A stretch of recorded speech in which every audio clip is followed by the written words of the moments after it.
परिवार में धन की कमी नहीं है, परंतु ऐसा लगता है जब धन की आवश्यकता है उस समय धन पास में नहीं होता। ऐसा लगता है कि पैसे तो बहुत हैं, परंतु जब ज़रूरत है उस समय छोटी छोटी ज़रूरतों के लिए भी सोचना पड़ता है कि इसके खर्चे कहाँ से निकाले जाएं। और यदि घर में व्यापार की बात करें, व्यापार काफ़ी उन्नत है, परंतु उस व्यापार में कुछ नुकसान हो जाया करते हैं या कुछ खर्चे, अनावश्यक खर्चे ऐसे बढ़ जाया करते हैं जिससे कि घर के खर्चों में कुछ कटौती करनी पड़ती है, कुछ अपनी ज़रूरतें को कम करना पड़ता है। सब कुछ होते हुए भी सुख और समृद्धि की कमी कहीं ना कहीं खलती है। ऐसा परिवार जिसके पास धन की कमी नहीं है परंतु सुख समृद्धि की कमी है।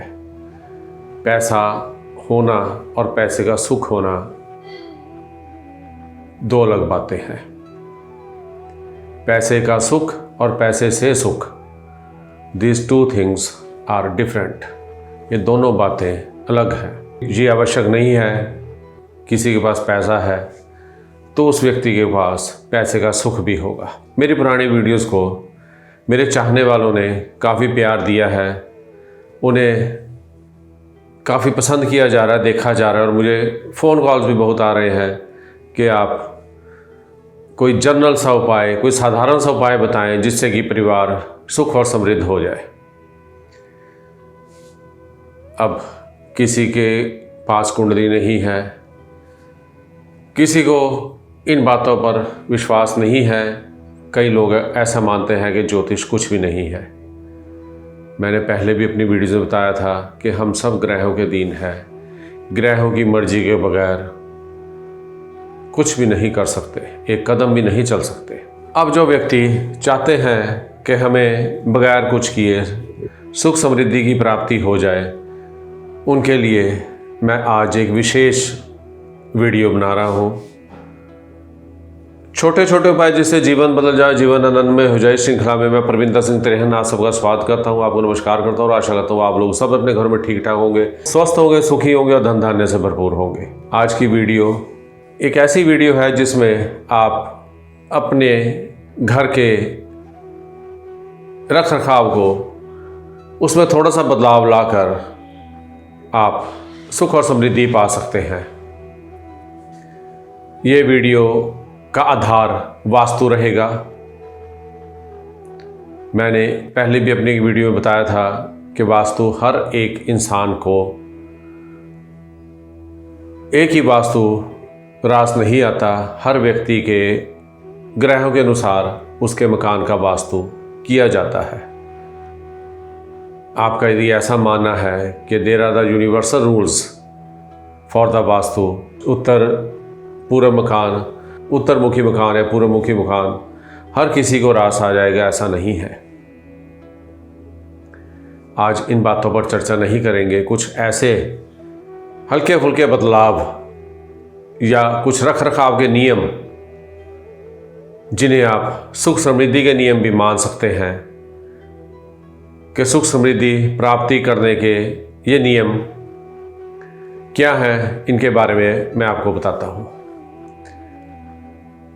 सबसे पहले हमारे घर का मुख्य द्वार, गेट, जहाँ से मकान की हद शुरू होती है, वो जो गेट है वो गेट हमेशा उत्तरमुखी होना चाहिए या उत्तर पूर्वमुखी होना चाहिए या पूर्व की ओर उसका मुख होना चाहिए। आपके मकान का मुख किसी भी दिशा में है, परंतु जो मुख्य द्वार है उसे आप उत्तरमुखी, उत्तर पूर्वमुखी या पूर्वमुखी बनाएं। उसके कुछ नियम हैं वास्तु में, वो कैलकुलेशन आपको मैं आने वाली वीडियो में बताऊंगा। इसके अलावा जो आपका मुख्य द्वार है वो हमेशा साफ सुथरा होना चाहिए। जो मुख्य द्वार है वो जैसे आपका शरीर है वैसे ही मकान का मुख्य द्वार हुआ करता है। शरीर में आपका मुख वैसे ही मकान का मुख्य द्वार।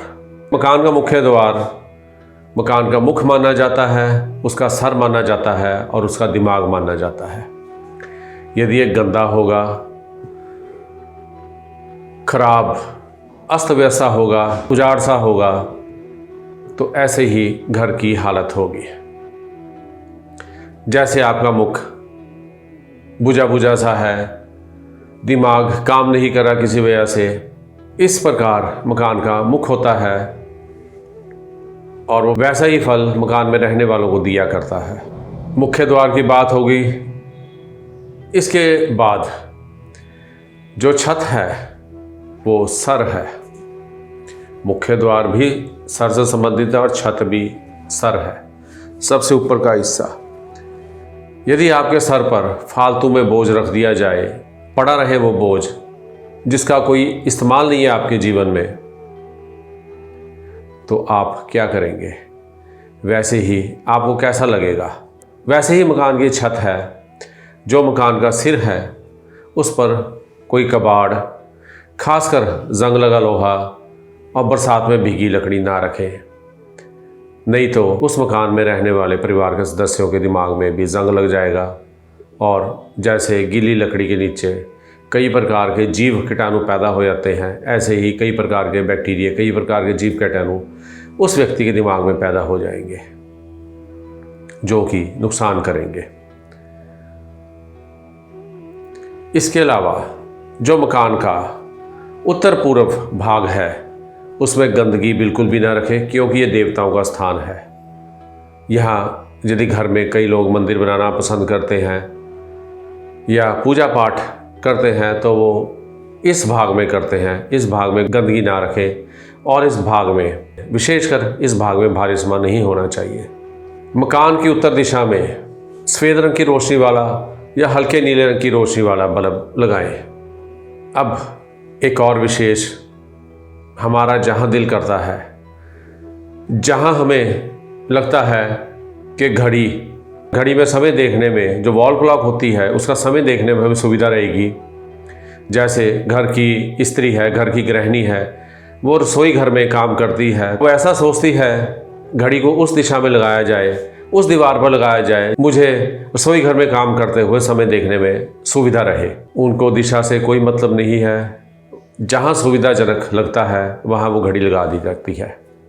जो द्वार आप आने जाने के लिए इस्तेमाल करते हैं, जिस द्वार के अंदर से आया जाया जाता है, अक्सर घर में देखा गया है कि लोग उस द्वार के ऊपर, उसके मध्य में घड़ी लगा दिया करते हैं। जिस द्वार के नीचे से आना जाना होता है उसके ऊपर कभी भी घड़ी ना लगाएं। वो घड़ी इस प्रकार ना लगी हो कि कोई व्यक्ति, परिवार का कोई भी सदस्य यदि उस द्वार से आता जाता है तो उसे घड़ी के नीचे से होकर निकलना पड़े। आज एक और नया प्रचलन चल चुका है। घरों में कई प्रकार के पेंट, कई प्रकार के टेक्सचर कराए जाते हैं, वॉलपेपर लगाए जाते हैं, पैनल्स लगाए जाते हैं। पीवीसी पैनल का ज़माना है। कई बार ये मजबूरी होती है कि सीलन को छुपाने के लिए पैनल आपको लगाने पड़ते हैं। सब कुछ करें, लेकिन एक विशेष ध्यान रखें, उन्हें हमेशा हल्के रंगों में लगाएं। हल्के रंगों में से सकारात्मक ऊर्जा निकलती है। इसके विपरीत यदि आप गहरे रंगों का इस्तेमाल करेंगे अपने शयन कक्ष में, तो वहाँ से उन गहरे रंगों की नकारात्मक ऊर्जा भी परेशानी का कारण बन सकती है। जो आपके मकान का दक्षिणी भाग है, उस भाग में स्लोप होनी चाहिए, उस भाग में ढाल होनी चाहिए। घर के सब भागों से वो भाग थोड़ा नीचा होना चाहिए। आप पानी से, जल से उस घर को कभी धोते हैं, दिवाली के आसपास सफाई जैसे की जाती है, तो उस भाग में स्लोप हो ताकि सारा घर की जो नकारात्मक ऊर्जा है, जब घर को धोया जाएगा, गंदगी निकलेगी, नकारात्मक ऊर्जा निकलेगी घर से, तो वो दक्षिण दिशा की ओर, यम की दिशा की ओर निकल जाए, ना कि वो उत्तर दिशा, उत्तर पूर्व दिशा या कुछ और ऐसी दिशा की ओर निकले जो कि देवताओं का स्थान माना जाता है। उस तरफ गंदगी नहीं फेंकी जाती। ये साधारण से नियम, universal rules which I have just described, this will be for each and every person. ये जो नियम मैंने आपको भी बताए हैं, ये हर व्यक्ति को रास आएंगे। इनको अपनाकर हर व्यक्ति जीवन में सुख और समृद्धि पा सकता है। छोटे छोटे उपाय जिससे जीवन बदल जाए, जीवन आनंदमय हो जाए, ऐसे कुछ और उपाय लेकर मैं परमिंदर सिंह त्रेहन आपकी सेवा में हाजिर होता रहूँगा, जिनको अपनाकर आपका जीवन स्वतः ही आनंदमय हो जाएगा। मेरे इस चैनल को सब्सक्राइब करें, वीडियोज़ को लाइक और शेयर करें, इन्हें अपने दोस्तों में, अपने सगे संबंधियों में, अपने जान पहचान वालों में, व्हाट्सएप ग्रुप पर, फेसबुक पर, इंस्टाग्राम पर अधिक से अधिक शेयर करें, ताकि अधिक से अधिक लोग ज्योतिष के इस ज्ञान का लाभ उठा सकें और आप भी उसके पुण्य प्राप्त कर सकें। आप मेरे वीडियोस को देख रहे हैं लेकिन सब्सक्राइब नहीं कर रहे हैं। आप सब्सक्राइब करेंगे, मेरा हौसला बढ़ेगा और मैं ऐसी और वीडियोस आपके लिए लेकर आऊँगा। मेरी वीडियोस को सब्सक्राइब करने से आपका भी लाभ होगा। वो ये लाभ होगा कि आप जैसे ही मैं कोई नई वीडियो अपलोड करता हूँ, आपको उसकी नोटिफिकेशन तुरंत मिल जाएगी और आप उस वीडियो को तुरंत देख पाएंगे और उससे लाभ प्राप्त कर सकेंगे। आने वाली वीडियो में कुछ और ऐसे उपाय, कुछ ऐसी बातें लेकर हाजिर होगा। विशेषकर 2-3 वीडियो मैंने बनानी है मोटापे पर, शुगर, मधुमेह के रोग पर, ये क्यों होता है और इसे कैसे ठीक है। बड़े साधारण से उपाय हैं, उन उपायों को कोई भी अपनाकर लाभ प्राप्त कर सकता है। आने वाली वीडियो में कुछ और ऐसी ज्ञान से भरपूर जानकारी लेकर आपकी सेवा में हाजिर होऊंगा। तब तक आप सबको मेरा प्यार भरा नमस्कार।